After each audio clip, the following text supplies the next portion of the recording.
Assalamualaikum warahmatullahi wabarakatuh.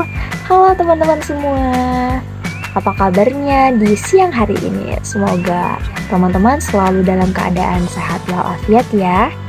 Oh iya, sebelumnya perkenalkan nama saya Tia Rizka dengan NIM 204210280.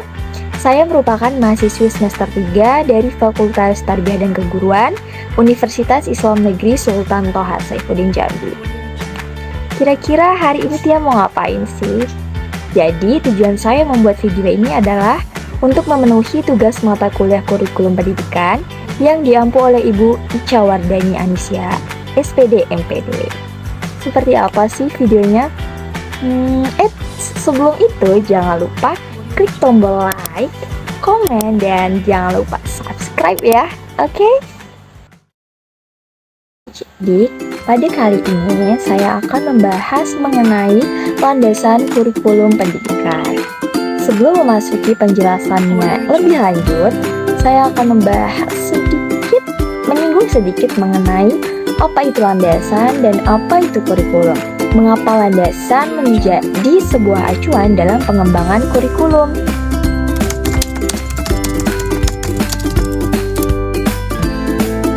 Di mana kurikulum itu menjadi sebuah pedoman dalam mencapai tujuan pendidikan. Kurikulum sendiri memiliki kedudukan yang sentral atau yang penting sebagai penentu proses selama masa pendidikan berlangsung.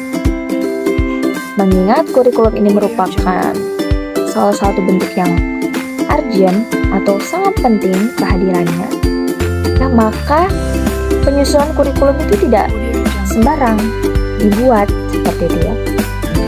Penyusunan kurikulum sendiri memerlukan landasan-landasan yang kuat, yang berlandaskan atas sebuah pemikiran, namun disertai juga dengan penelitian yang ada seperti itu.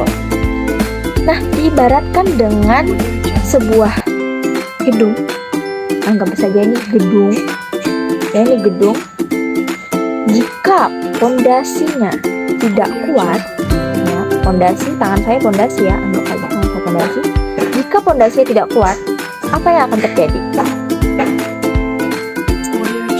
Roboh. Seperti itu juga kurikulum.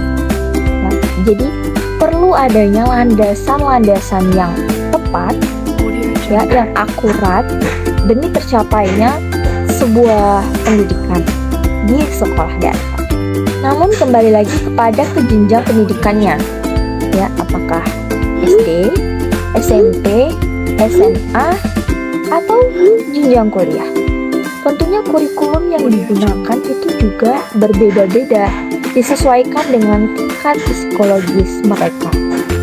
Dikarenakan dari umur 6 tahun atau 7 tahun ya, 7 tahun kan masuk SD, 7 tahun sehingga dengan masa perkuliahan sekitar 17 atau 18 tahun, dan maka psikologis mereka, cara mereka berperilaku itu juga berbeda.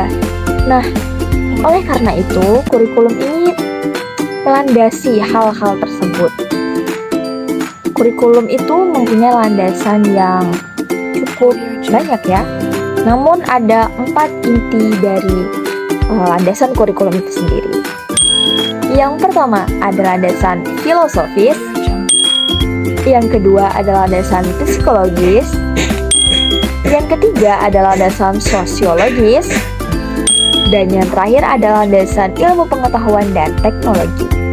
Nah, dikarenakan ada banyaknya landasan-landasan dalam pengembangan kurikulum, maka di sini saya hanya akan terfokus kepada landasan psikologis. Di video berikutnya saya akan menjelaskan mengenai landasan psikologis dalam pengembangan kurikulum. Nah, adapun konsep dasar landasan pengembangan psikologis.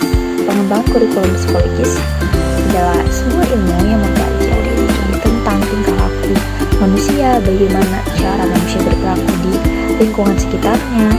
Ya. Sedangkan kurikulum itu sendiri merupakan serangkaian yang menjadi objek utama, yang menjadi pedoman dalam mencapai tujuan selama pembelajaran berlangsung. sebagai bagian dari pengembangan kurikulum, tentunya pengembangan ini sendiri semestinya melihat kondisi dari berbagai macam pola pikir, ya, bukan pola pikir, pola tingkah laku peserta didik dalam menyusun dan merealisasikan kurikulum yang akan diterapkan, sehingga apa? Sehingga tujuan pendidikan dapat tercapai secara optimal. Oke, selanjutnya kita akan membahas mengenai unsur-unsur psikologi. Di antaranya ada psikologi perkembangan, ada psikologi belajar, dan ada psikologi sosial. Nah, dengan adanya pertimbangan ini diharapkan ya kita khususnya mahasiswa maupun mahasiswa yang mengambil jurusan di bidang keguruan, baik PGSD ataupun PGMI seperti itu, mampu menerapkan kurikulum sesuai dengan tingkat perkembangan anak, sehingga apa? Sehingga perkembangan potensi anak pun beriringan dengan perkembangan psikologis anak.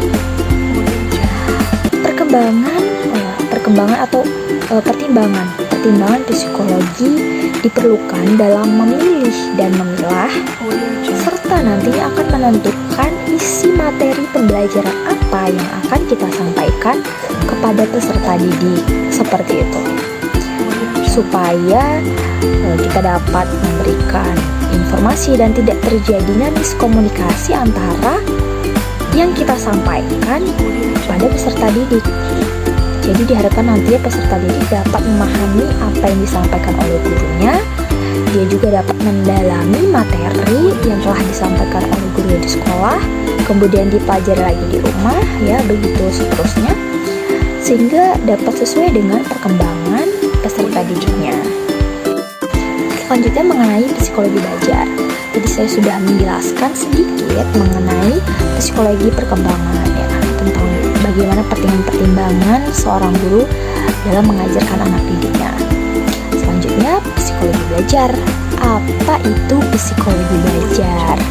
Oke, jadi psikologi belajar itu berkenaan dengan serangkaian proses pembelajaran berkaitan dengan materi atau pembelajaran yang akan kita sampaikan, yang akan guru sampaikan kepada peserta didik, serta bagaimana langkah peserta didik, langkah atau cara peserta didik dalam memahami, dalam mempelajari, menganalisis materi yang disampaikan oleh gurunya.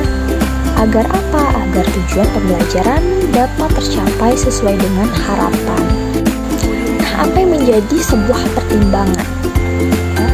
Menjadi sebuah pertimbangan dalam pembentukan kurikulum yang menggunakan landasan psikologi. Tentunya, pertimbangan utama di saat mengambil sebuah keputusan atau sebuah kebijakan tentang pengembangan kurikulum yang akan digunakan di sekolah-sekolah, khususnya di sekolah Indonesia, ya, hendaknya pengetahuan psikologi anak dan bagaimana cara anak belajar itu sangat diperlukan untuk menjadi acuan. Yaitu itu tadi, landasan kan acuan, untuk menjadi acuan, untuk menjadi gimana cara kita menerapkan kurikulum sesuai dengan tingkat psikologis anak, gitu ya, sehingga tidak akan tidak akan menjadi korban ketidakmampuan dalam memahami teori-teori yang sulit, gitu ya. Secara umum, teori-teori psikologi itu kan ada teori belajar, teori kognitif atau kecerdasan anak, ada pengembangan emosional anak, ada dinamika grup, itu seperti pembentukan sebuah kelompok, bagaimana cara anak berinteraksi dengan orang lain. Terus juga ada perbedaan di masing-masing, ya, perbedaan kemampuan masing-masing peserta didik dalam menerima atau menyerap pembelajaran yang diberikan oleh gurunya. Terus juga ada kepribadian yang bagaimana cara dia berpikir, ya, pola pikir anak itu kan pasti berbeda-beda juga. Nah, maka itu yang menjadi acuan dalam pembentukan kurikulum dengan menggunakan landasan psikologis. Oke, dapat saya simpulkan bahwa landasan psikologis di dalam perkembangan kurikulum itu penting adanya, dikarenakan landasan ini mengacu kepada aspek-aspek kepribadian peserta didik. Sebelum saya tutup videonya, sebelum saya close videonya, sebelum saya stop videonya, sebelumnya saya mau pantun dulu. Burung dara, burung cendrawasih, cari dulu di Papua. Cukup sekian dan terima kasih. Semoga bermanfaat untuk kita semua. Wassalamualaikum warahmatullahi wabarakatuh.